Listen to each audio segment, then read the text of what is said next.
So these are some of the common startup pitfalls that we work all around the country. We even do some international work.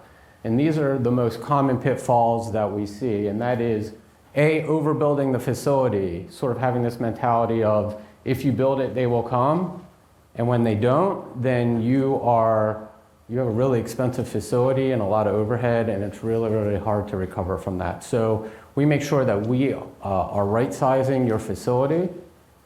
Unrealistic timelines. It takes a while to start a surgery center, and you have to make sure that from an operational and planning perspective, you've thought through a realistic timeline, and we will help you to set that. Lack of a realistic feasibility study.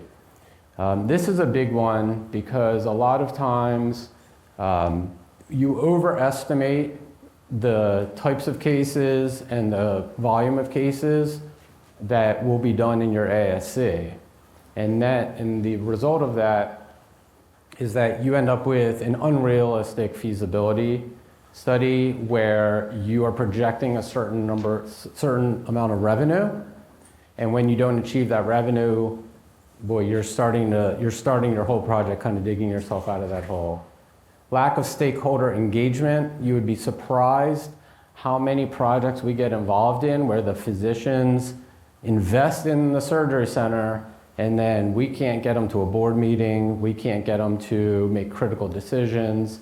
It's just sort of this lack of engagement, and it's not a great recipe for success. So for those that are contemplating starting a surgery center, just know the success, you have to be involved. I mean, it is a big undertaking.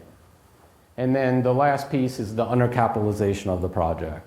So again, this goes back to good financial planning in the beginning, doing that feasibility analysis, and making sure that you have enough capital not only to build out the facility, but there is a period of time once that facility is open that you are not going to be in a positive cash flow situation. So you need to make sure that you have enough capital to fund you during the beginning part of operations, usually for 3 to 6 months. And so often that gets overlooked where folks are just mostly focused on the startup capital needed, but not the operational capital to carry you through to your cash flow positive.